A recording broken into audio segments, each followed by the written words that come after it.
میرے نبی پاک علیہ الصلاۃ والسلام نے جانور سے اس کے بچوں کو جدا کرنے سے منع فرمایا۔ جب تک بچے کو ماں کی ضرورت ہے اسے جدا نہیں کیا جائے گا، جب تک وہ دودھ پیتا ہے اسے جدا نہیں کیا جائے گا، جب تک چڑیا کا بچہ بھی چھوٹا ہے اور اس کی ماں اس کے لیے دانہ لے کے آتی ہے تو اسے ماں سے جدا نہیں کیا جائے گا، اس کی جذبات کا، احساسات کا خیال رکھا جائے گا۔ یہاں تو میرے دیہاتوں کے جو بڑے سمجھدار قسم کے سمجھدار چودھری قسم کے لوگ ہیں، ان کا بھی جب بہو سے اختلاف ہوتا ہے تو کہتے ہیں اس کے بچے رکھ لو، یہ جب خود روئے گی تو لوٹ کے آ جائے گی۔ جس محبوب نے جانور سے اس کے بچے جدا کرنے سے منع کیا، ماں سے بچے جدا کر رہا ہے۔ اور سیانے لوگ اور کچھ میکے بھی ایسے ہیں، میکے بھی وہ کہتے ہیں بیٹے تو آ جا اور بچے واپس کر دے، اس لیے کہ بھئی ہمارا نہیں ان سے نظام چلے گا، بچے ان کے ہیں تو ان کو دے۔ یا کتنا ظلم ہے۔ سیانہ انسان ہو کے یہ بات کر رہا ہے، سمجھدار ہو کے، عقل مند ہو کے، ذی شعور ہو کے، دعویٰ ہے اس کی بزرگی کا۔ نبی رحمت علیہ السلام کی غلام حضرت ابو ہریرہ رضی اللہ تعالیٰ عنہ فرماتے ہیں، مشکات میں موجود ہے، فرمایا کہ چڑیا آئی اور آ کے میرے نبی کے کندھوں پہ بیٹھ گئی۔ جانے اس چڑیا نے کیا کہا کہ محبوب کی آنکھوں میں آنسو آ گئے، حضور روئے اور فٹافٹ حضور اٹھے، فرمایا کون اس کے بچے اٹھا کے لایا ہے؟ کس نے اس کے بچے اٹھائے؟ کون ہے؟ جلدی بتاؤ۔ حضرت ابو ہریرہ کہتے ہیں کہ صحابی ہے کہ یا رسول اللہ مجھے ذرا پسند آ گئے تھے تو میں اٹھا لایا۔ حضور نے فرمایا اسے واپس کر دے، ورنہ یہ ایک میری بارگاہ میں شکایت کر رہی ہے تو قیامت میں بھی تیری شکایت کرے، اور جا وہیں رکھ کے آ جہاں سے تو اٹھا کر کے لایا تھا۔ میرے دوستو، دین اتنے اعلیٰ حقوق بیان کرے جانوروں کے اور انسان اس سے آگے بڑھ کے انسانوں کے ساتھ سلوک کرے۔ اور یہ بھی یاد رکھ لے کہ شکار ضرورت کے لیے کھیلنا جائز ہے، شوق کے لیے کھیلنا جائز نہیں ہے۔ آپ شوق کے لیے جانور مار کے گھر آ گئے، شوق کے لیے جانور مارا اور گھر آ گئے۔ معاذ اللہ تعالیٰ ایسے بھی شہزادے ہیں سیاستدانوں کے، سیٹھوں کے، نوابوں کے، جو کہتے ہیں کہ ابھی وہ کوئی کھانے کے لیے تھوڑی شکار کر رہا ہے، وہ تو نشانہ پکا کر رہا ہے اپنا۔ معاذ اللہ نشانہ سمجھ کے جانور کو مارا جائے گا۔ اور یہاں تک باتیں سننے میں ملتی ہیں کہ جانور باندھا جاتا ہے، اس پہ نشانہ کیا جاتا ہے۔ رسول پاک علیہ السلام نے لعنت فرمائی ایسے شخص پر جو بندھے جانور پر نشانہ لگاتا ہے۔ یہ ہمارے شوق ہیں، یہ بڑائی کی علامت ہے۔ چار پیسے آیا تو لوگوں نے یہ شوق پال لیے، اور بے دریغ جانوروں پر لوگ بندوقیں اٹھائے گھومتے ہیں۔ حضرت محی الدین ابن عربی کہا کرتے ہیں کہ جس کو پورا ہفتہ ہو گیا نا، وہ طریقت کا مسافر بھی۔ جاگ رہے ہیں آپ حضرات؟ کہتے تھے جس کو پورا ہفتہ ہو گیا نا، طریقت کا مسافر بھی ہے، پر اللہ رسول کی یاد میں رویا نہیں۔ فرماتے تھے مجھے تو اس کے ایمان پر شک ہونے لگ گئے کہ 8 دن ہو گئے اسے خیال ہی نہیں آیا۔ حضرت عمر میدان میں جس شخص کے کبھی پاؤں نہیں لڑکھڑائے، اللہ رسول کی بات آتی تھی تو دریا بہتے تھے آنسو۔ یہاں حال ہی کوئی نہیں، خشک جملے اور جناب موٹے موٹے تراشے ہوئے فکرے اور لفظوں کی ہیرا پھیری، اس کے علاوہ کوئی چیز نظر ہی نہیں آتی۔ حضرت عمر رونے لگے، آخری وقت ہے، تڑپ رہے ہیں، آنسو بہہ رہے۔ حضرت عبداللہ ابن مسعود آ گئے، انہوں نے کہا عمر تیری ہجرت بھی بڑی باکمال تھی، تیرا اسلام قبول کرنا بھی بڑا ہی باکمال تھا، حضور بھی تجھ سے ہمیشہ راضی رہے۔ عمر تو روتا کیوں ہے یار؟ بات تو یہ ہے کہ جب تو نے خلافت سنبھالی تو پھر تیرے طریقے بھی باکمال ہی تھے، اور جب تو میدان میں اترتا تو پھر بھی تیرے معاملات باکمال تھے، اور جب تو مال غنیمت بانٹتا تھا پھر بھی تو باکمال۔ یار ہر موقع پہ تو باکمال تھا تو جاتے دفعہ روتا کیوں ہے؟ ان کا استغفار دیکھو، ان کی توبہ دیکھو۔ حضرت عمر پھر رو پڑے، کہنے لگے عبداللہ لوگوں کو میری نیکیوں کا پتہ ہے، گناہوں کا تو نہیں نا پتہ۔ وہ تو میں جانتا ہوں یا میرا مالک جانتا ہے نا، نیکیاں تو سب کے سامنے، پر من عالم کے من دانم جو اندر چھپے ہوئے گناہوں کے ڈھیر ہے وہ تو میں جانتا ہوں۔ تو نے میرے کلمہ پڑھنے سے لے کر میری حکومت تک میری ساری نیکیاں گنوائی ہیں، اب دعا کر میرے لیے کہ رب میری نیکیاں اور بدیاں برابر برابر کر دے، مجھے درجہ نہیں چاہیے، بس اللہ مجھے معاف کر دے۔ درجوں کی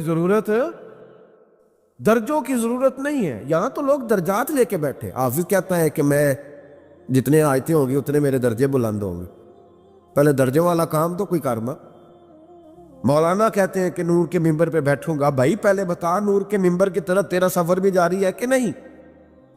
تاجر کہتا ہے کہ میں سخاوت کروں گا تو حضرت عثمان کے ساتھ جگہ ملے گی، پر حضرت عثمان کی سخاوت اور اپنی سخاوت کا فرق بھی دیکھ۔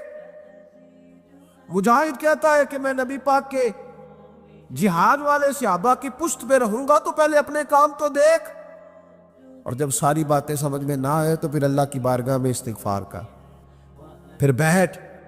بڑے لوگ استغفار کرتے، معافی چاہتے، اور یہ استغفار پھر اتنا کرم کرتا، اتنی آسانی کرتا، اس قدر بہتری کرتا کہ وہ مانگ تو اپنے گناہوں کی معافی رہے ہوتے تھے اور اللہ رحمتوں کے دروازے کھول دیتا تھا۔ اللہ ان پر کرم کے، ایک ہوتا ہے خوف، ایک ہوتی ہے خشیت۔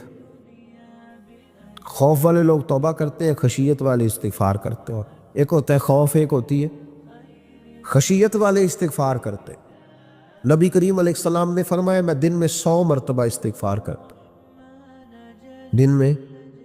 توبہ والا کہتا ہے کہ میں بھول گیا تھا، مجھے معافی مل جائے، اور خشیت والا کہتا ہے میرا یار ناراض نہ ہو جائے، وہ استغفار ہی کرتا رہتا ہے، وہ معافی۔ حضرت رومی نے مثال دی ہے، فرماتے ایک عورت تھی تو بھیک مانگا کرتی تھی۔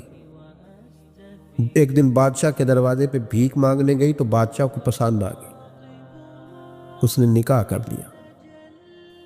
20 کنیزائیں اس بی بی کے پاس تھی خدمت کرنے کے لیے، روٹی دینے کے لیے، کپڑا دینے کے لیے، لیکن وہ ہر وقت روتی رہتی تھی، ہر وقت روتی۔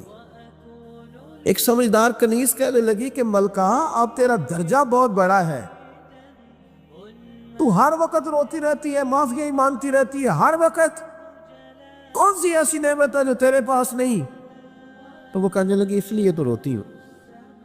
تو کیا مانا؟ کہنے لگی اس لیے روتی ہوں کہ میں اس قابل نہیں تھی جو مجھے مل گیا، کہیں میرے سر کا سائیں ناراض نہ ہو جائے، وہ کہیں بگڑ نہ جائے۔ مجھے پتا ہے کہ میں کیا تھی اور مجھے کہاں تک پہنچا دیا، میں روتی اس لیے ہوں کہ کبھی کہیں وہ ناراض۔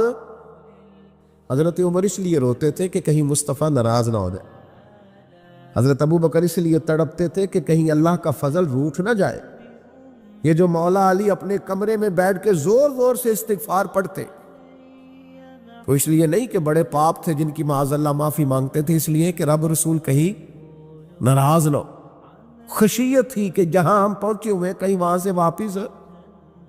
استغفار بندے کی اللہ سے صلح کرا دیتا ہے، بندے کی رب سے صلح ہو جاتی ہے جب استغفار۔ دیکھیں نا، بڑی سادی سی بات ہے کہ دو بھائی ناراض ہو تو بڑا کہتا ہے اس نے میری بے ادبی بڑی کی، تو چھوٹا اگر پاس آ جائے اور پیر پکڑ لے کر چل یار معاف کر دے، تیرا بھائی نہیں۔ پتہ کیا ہوتا ہے؟ صرف معافی نہیں ملتی، ہاں صرف معافی نہیں، چھوٹے نے بے ادبی کر دی، بڑے کو تکلیف ہوئی، بات جب آگے بڑھی نا تو بڑے نے شکوہ کیا۔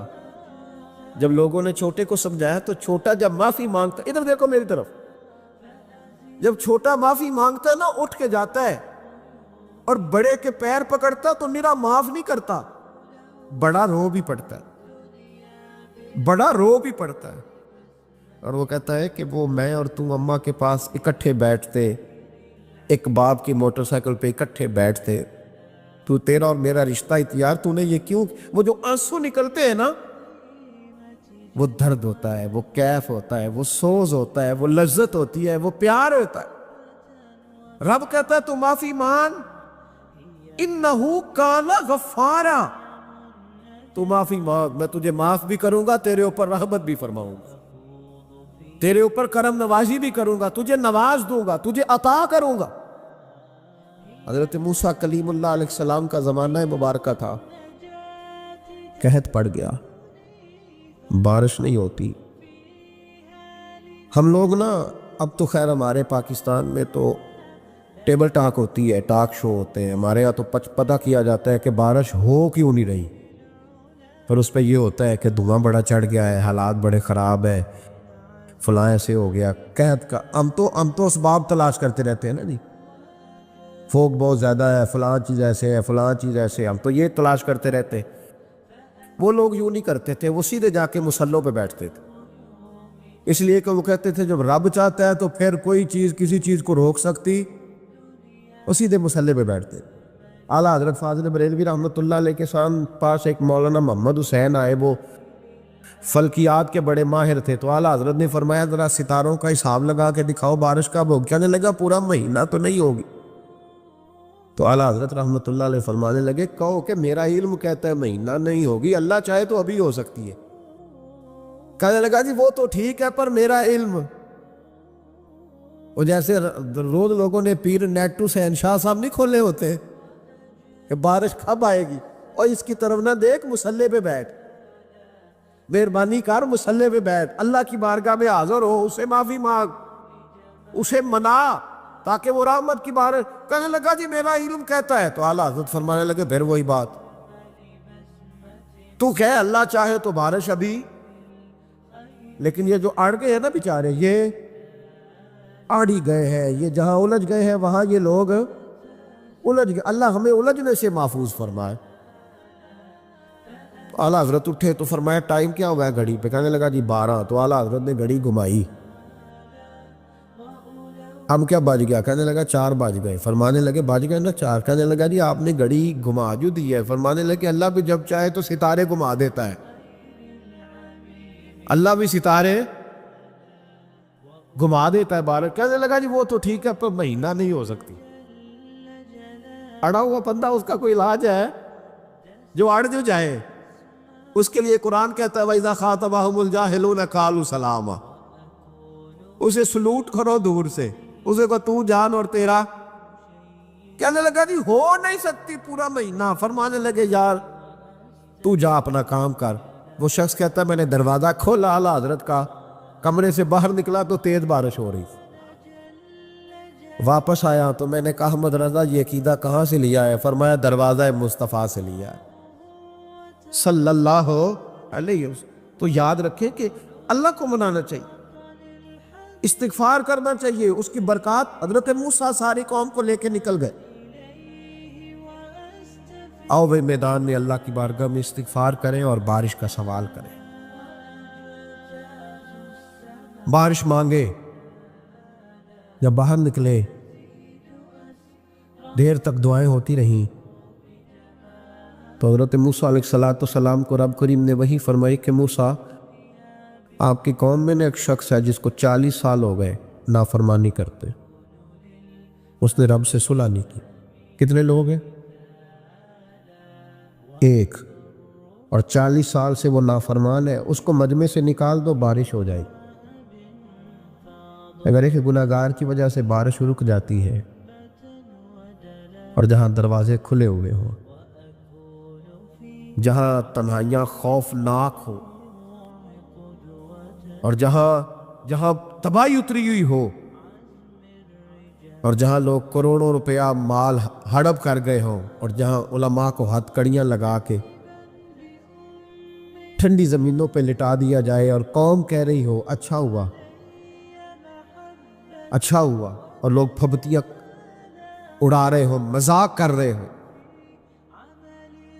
تو پھر اس قوم پہ کس طرح کر کے فضل الہی۔ اور یہ مولوی کا معاملہ نہیں، یہ تو ممبر رسول کا معاملہ ہے۔ میرے مصطفیٰ نے یہ نہیں کہا پیر میرا وارث ہے، حضور نے فرمایا عالم میرے دین کے وارث ہے۔ ہاں حضور نے فرمایا جس نے عالم کے چہرے کا دیدار کیا سمجھے میں نے اپنے نبی کی زیارت کی ہے۔ لیکن یہاں تو خیر یہ عنوان نہیں، ورنہ میں اس پر جاتا۔ ہائے، تو کہا ایک بندہ ہے 40 سال سے اللہ کی نافرمانی کر رہا ہے، وہ اگر نکل جائے تو بارش ہو جائے گی۔ حضرت موسیٰ نے اعلان کر دیا بھی ایک شخص ہے، وہ اگر نکل جائے تو بارش ہو جائے گی۔ پتہ تو ہوتا ہے نا سب کو، مجھے بھی پتہ ہے کہ میں اندر سے کیسا ہوں، اور آپ کو بھی خبر تو ہوتی ہے نا جی۔ جب بات ہو رہی ہوتی ہے تو پھر پتہ تو چلتا ہے نا کہ بات کہاں جا کے سیٹ ہو رہی ہے، پتہ چلتا ہے نا، اسے بھی چل گیا پتہ اب اندر ہی اندر رونے لگا. اور دیکھو امام رازی اور امام غزالی دونوں نے لکھا ہے کہ اس درد سے رویا، اس درد سے کہ ادھر والے کو بھی پتہ نہ چل جائے، مجمع کے اندر کھڑا ہے اور ادھر والے کو بھی استغفار، دیکھو ادھر والے کو پتہ نہ چل جائے اور ادھر والے کو بھی کہیں ہجوم میں غم میں بھی توہین نے ضبط غم نہ ہوئی.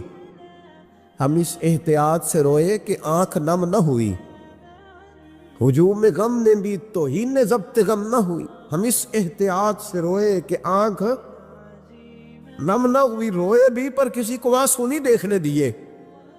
اب اس درد سے کہتا ہے اللہ تو معاف کرنے والا ہے نا، تو معاف کرتا ہے، پردہ پوشی کرتا ہے. اور مالک اگر لوگوں کو پتہ چل گیا تو میرے تو بچوں کا بھی جینا حرام کر دے.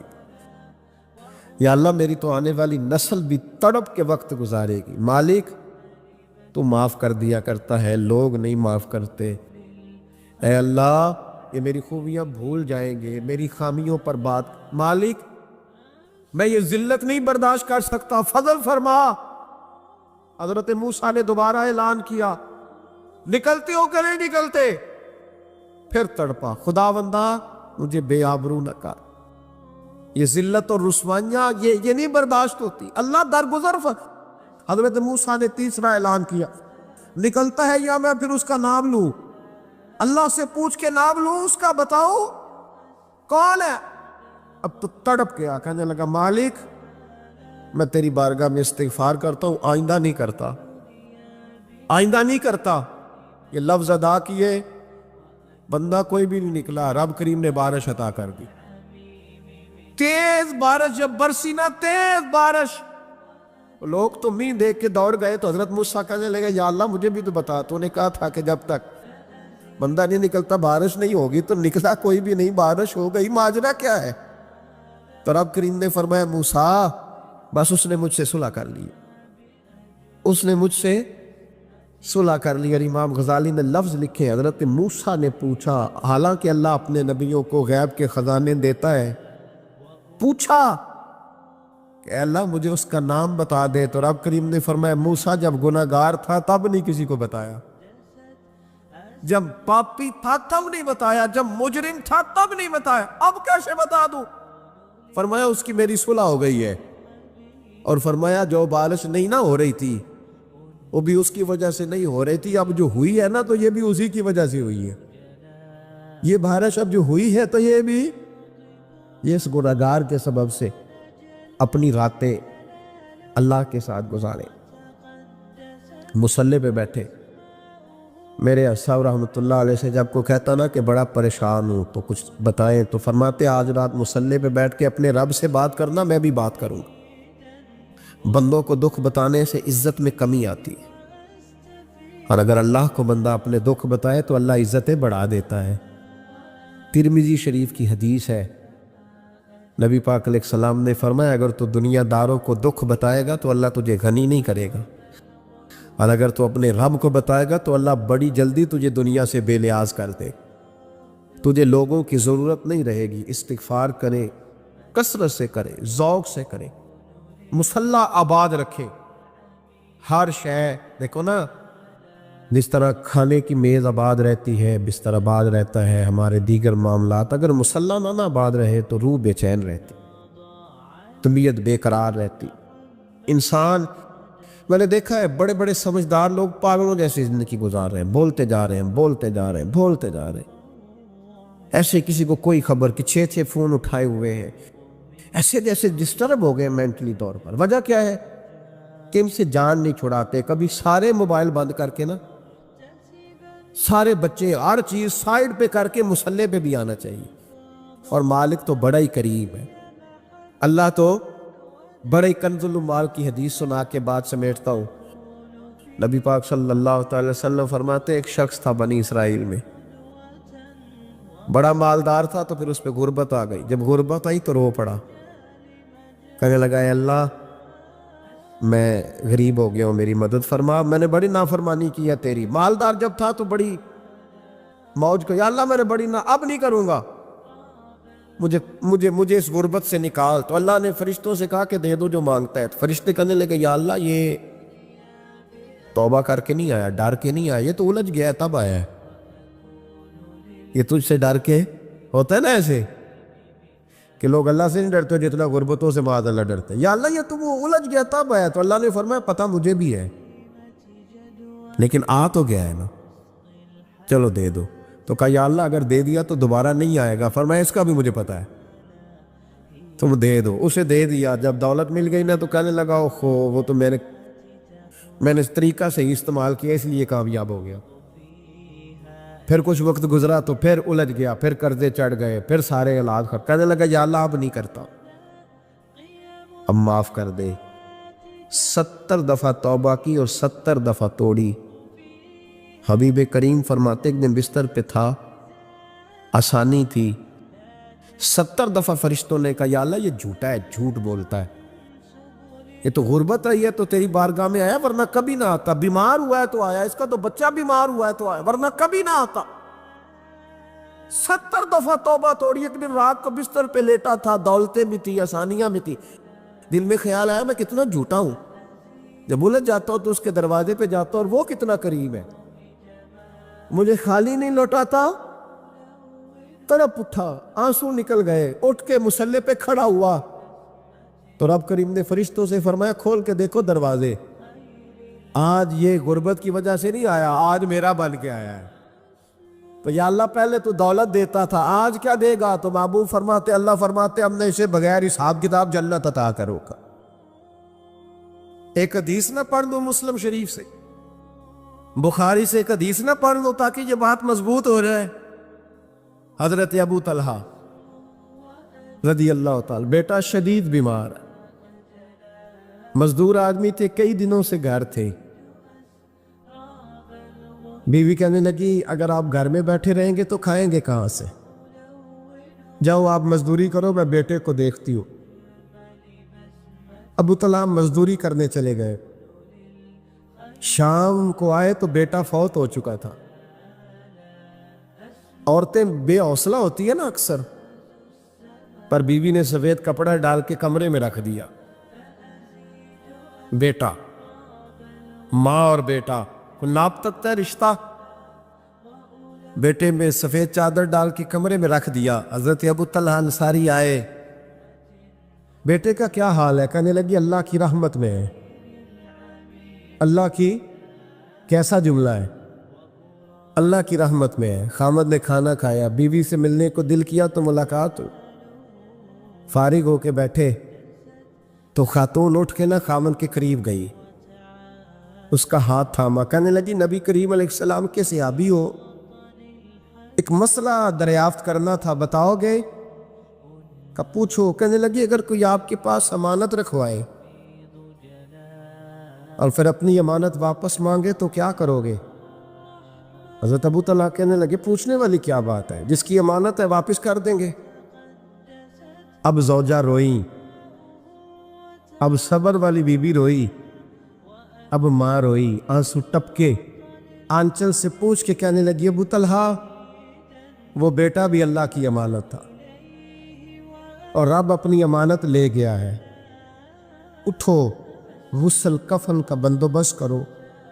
حضرت ابو طلحہ اٹھے, ہامتے کامتے ہاتھوں سے غسل کفن دیا, مسجد نبوی میں پہنچے, محبوب کی بارگاہ میں عرض کیا تو رسول کریم فرمانے لگے تیرے اور تیری بیوی کے عمل سے اللہ بھی بڑا راضی ہے, اللہ کے رسول بھی بڑے راضی, اور اللہ تجھے برکت عطا کرے گا. صحابہ کہتے ہیں پھر اللہ نے انہیں 9 بیٹے عطا فرمائے. پھر اللہ نے انہیں اللہ کی رضا پہ راضی رہنا سیکھو, اللہ کے قریب چلے جاؤ گے, اللہ کی رضا پہ. حضرت سفیان ثوری دعا مانگ رہے تھے یا اللہ راضی ہو جا, یا اللہ راضی ہو جا, یا اللہ راضی ہو جا, دعا مانگ رہے تھے. بی بی رابعہ بصری پردے کے پیچھے بیٹھی تھی. جب دعا لمبی ہو گئی تو کہنے لگی سفیان بس کر, کوئی اگلا لفظ بھی بول, بس کر. آپ فرمانے لگے تجھے کیا ہوا؟ تو کہنے لگی تو کب سے کہہ رہا یا اللہ راضی ہو جا, یا اللہ راضی ہو جا, پہلے اپنے دل پہ ہاتھ رکھ کے بتا تو اللہ سے راضی ہے؟ تو راضی ہے اللہ سے؟ تو روز نہیں کہتا پیسے نہیں ہے میرے پاس مجھے دے, تو روز نہیں کہتا یا اللہ فلانی چیز کوئی نہیں دے, اے اللہ فلاں کو دے دیا مجھے کیوں نہیں دیتا معاذ اللہ، تو روز شکوے نہیں کرتا؟ فرمایا پہلے تو راضی ہو جا۔ ترمذی شریف کی حدیث ہے، میرے نبی کریم علیہ السلام نے فرمایا تم اللہ کے دیے ہوئے تھوڑے رزق پہ راضی ہو جاؤ، اللہ تمہاری تھوڑی عبادت سے راضی ہو جائے۔ دیکھیں نا امام حسین کا آخری جملہ کیا ہے میدان کربلا، آخری جملہ کیا ہے؟ میں 5000 مسجد دے کے کہتا ہوں دیا نہیں میں نے، اللہ بڑا راضی ہے مجھ سے، 5 نمازیں پوری نہیں پڑھتا۔ امام علی مقام نے نا دل، کلیجہ، جان، اولاد، ہر چیز نکال کے رکھ دی، تو آخری جملہ یہ تھا اے اللہ بتا تو حسین سے راضی ہے کہ ناراض ہے؟ اللہ تو راضی ہے کہ ناراض ہے؟ بھائی پہلی بات رحمت الہی، دوسرا اللہ کی رضا پہ، یعنی عجیب بات ہے نا، جب اللہ کروڑوں دے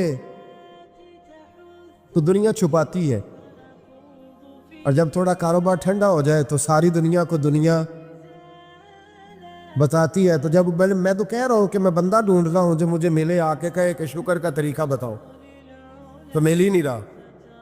کو ملے جو کہے بڑی خیر ہے، ہر لحاظ سے اپنے رب سے راضی ہو، مل ہی نہیں رہی دنیا۔ تیسری بات، اگر اللہ کے قریب جانا ہے، یہ ان لوگوں کے لیے جو معرفت الہی کے متلاشی ہیں وہ خاص توجہ کریں۔ اگر رب کریم کے قریب جانا ہے تو پھر ایک ذہن بنائے کہ میرا رب میرے ساتھ ہے، میرا رب میرے، نحن اقرب الیہ من حبل الورید۔ اور درویش کہتے ہیں جے میں تینوں اندر جانا تو پھر مقید جانا، جے میں تینوں باہر جانا تے اندر کون سمانا، اندر بھی تو تے باہر بھی تو، وچ بلا کون نمانا۔ پھر تصور کریں کہ اللہ میرے ساتھ ہے۔ حضرت جنید بغدادی رحمۃ اللہ علیہ کہتے ہیں میں نے اپنے مرشد سے کہا کوئی وظیفہ جو پڑھا کروں، تو فرمانے لگے جنید پڑھا کر کہ اللہ میرے ساتھ ہے اور اللہ مجھے دیکھ رہا ہے، یہ وظیفہ پڑھا کر۔ کیمرے لگا دیے ہر جگہ ہماری گورنمنٹ نے، کہتے ہیں کیمروں کی مدد سے پکڑا گیا، کیمروں کی مدد سے، مسجدوں کے دروازوں پہ کیمرے، ایئرپورٹوں پہ کیمرے، ریلوے اسٹیشن پہ کیمرے، بڑے بڑے جنرل سٹور پہ کیمرے، نیچے لکھا ہے خبردار کیمرے کی آنکھ آپ کو دیکھ رہی ہے۔ کیمرے کی آنکھ دیکھے تو لوگ گناہ نہیں کرتے، تو یہ کیوں نہیں سوچتے کہ رب ہمیں دیکھ رہا ہے؟ یہ تصور کیوں نہیں جمتا کہ رب ہمیں، اور اللہ فرماتے ولی من خاف مقام ربہ جنتان، جو اللہ کے سامنے کھڑے ہونے سے ڈر جائے گا نا، اللہ اسے 2 جنتیں عطا فرمائے گا۔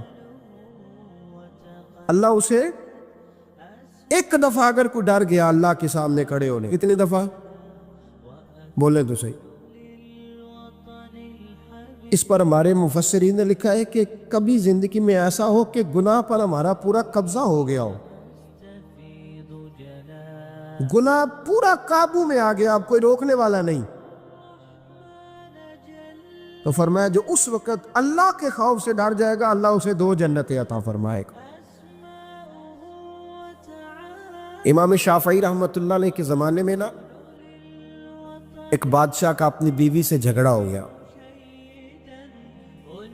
تو وہ بھی ملکہ تھی، کسی بادشاہ کی بیٹی تھی، شہزادی تھی، اس نے بھی سخت جملہ کہا، کہنے لگی چل دور ہٹ جہنمی، معاذ اللہ۔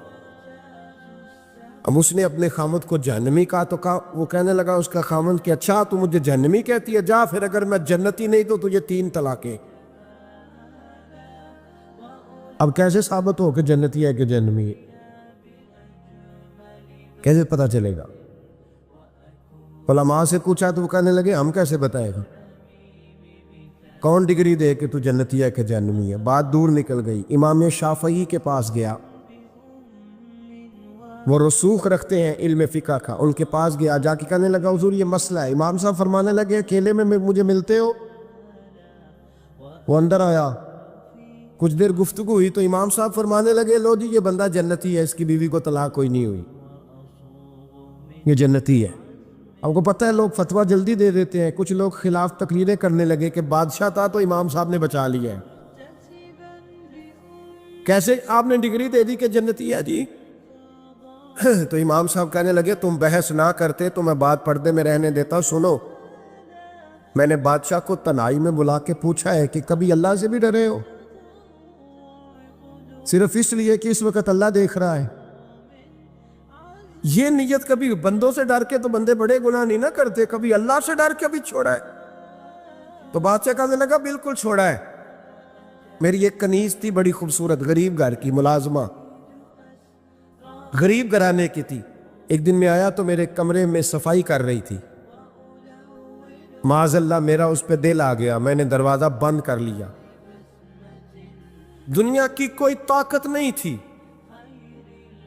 میرا اپنا محل تھا، مجھے کچھ دیکھ بھی لیتا تو کسی میں جرت نہیں تھی مجھے منع کرنے. اور میں چونکہ حکمران تھا اور مطلق العنان تھا، کوئی شکایت بھی نہ کرتا. لیکن جب میں نے اس کی طرف ہاتھ بڑھایا تو اس نے ایک ہی لفظ کہا، کہنے لگی تو اللہ سے نہیں ڈرتا؟ تو اللہ سے نہیں ڈرتا؟ کہنے لگا کوئی نہیں تھا امام صاحب مجھے منع کرنے والا، کوئی نہیں تھا. لیکن جب اس نے کہا تو اللہ سے نہیں ڈرتا تو میں کانپنے لگا. میں نے اس سے معافی مانگی، غریب ملازمہ سے میں نے بادشاہ ہو کے معافی مانگی. میں نے معافی مانگی، پھر میں نے دروازہ کھولا، کہتے وہ چلی گئی. امام صاحب کہنے لگے اٹھ میرے سینے سے لگ. کہا حضور کیا ہوا؟ فرمایا جو تنہائی میں اکیلے میں ایک دفعہ بھی رب سے ڈر جائے اللہ اسے 2 جنتیں عطا فرمائے گا. تو جنتی ہے اس لیے کہ تو یار کبھی تو ایسا ہو بھولا گاہک ہمارے قبضے میں آ گیا ہو، ہم اپنا پورا اس پر تسلط رکھتے ہو پر ہم اللہ سے ڈر جائیں. کبھی ایسا ہو کہ کروڑوں روپیہ ہمارے تسلط میں، ہم چاہیں تو جتنا مرضی استعمال کریں لیکن ہم اللہ سے ڈر جائیں. حضرت عمر کا زمانہ تھا، ایک نوجوان صحابی کا بیٹا مسجد جایا کرتا تھا، بڑا نیک تھا. ایک عورت اس کو اپنی طرف بلانے لگی، لبھانے لگی. نوجوان تھا، ایک دن دل آ ہی گیا بی بی پہ. عشاء کی نماز پڑھ کے اس کے گھر کی طرف جا رہا تھا کہ کسی قاری صاحب نے آیت پڑھ دی، ولی من خاف مقام ربہ جنتان، جو اللہ کے سامنے کھڑے ہونے سے ڈرے گا رب 2 جنتیں عطا کرے. یہ آیت کیا سنی کہ نوجوان بے ہوش ہو کے گرا. کسی نے باپ کو خبر دی کہ تیرا بیٹا بے ہوش ہے. باپ گھر لائے، بالوں میں ہاتھ پھیرا، بیٹے کیا ہوا؟ اس نے آنکھیں کھول کے کہا ابا جی میں نے گناہ کیا نہیں، لیکن میرا قبضہ پورا ہو گیا تھا گناہ پہ. وہ بالکل راضی تھی، میں چاہتا تو میں گناہ کر لیتا لیکن میں اللہ سے ڈر گیا. کیا واقعی رب مجھے 2 جنتیں دے گا؟ تو باپ نے ماتھا چوما، کا بیٹا اللہ کے وعدے بڑے ہی سچے ہیں، بڑے سچے ہیں. تو یہ تصور کر کے اللہ مجھے دیکھ رہا ہے، پھر ڈر جا، واقعی 2 جنتیں دے گا. اس نوجوان نے چیخ ماری اور روح ہی پرواز کر. رات کو جنازہ پڑا، دفن کر دیا. صبح حضرت عمر آئے، فرمایا اتنا نیک نوجوان تھا تو مجھے کیوں نہیں بتایا؟ میں اس کے غسل میں شریک ہوتا، کفن میں شریک ہوتا، میں جنازہ پڑھاتا. حضور بس رات دیر ہو گئی، دفن کر دیا. امام سیوطی نے لکھا، ابن کثیر نے لکھا، ابن عساکر نے لکھا. حضرت جناب عمر فاروق فرمانے لگے مجھے بتاؤ تو صحیح اس کی قبر کہاں ہے؟ نیک ہو کوئی بندہ تو قبر پہ جانا چاہیے. فرمایا بتاؤ قبر کہاں ہے؟ حضرت عمر کو قبر پہ لے گئے تو سیدنا فاروق اعظم قبر پر کھڑے ہو کے فرمانے لگے نوجوان مجھے امید ہے اللہ نے تجھے 2 جنتیں دی ہوگی. حضرت عمر کہتے ہیں مجھے اللہ کی قسم قبر کے اندر سے بول پڑا، کامے پیرونا دے باہو قبر جنا دی جیوے. قبر کے اندر سے بول پڑا، کہنے لگا عمر امید والی بات نہیں، میرے رب کے وعدے بڑے سچے ہیں، اس نے واقعی مجھے 2 جنتیں عطا فرمائی، اس نے واقعی 2 جنتیں دی ہیں.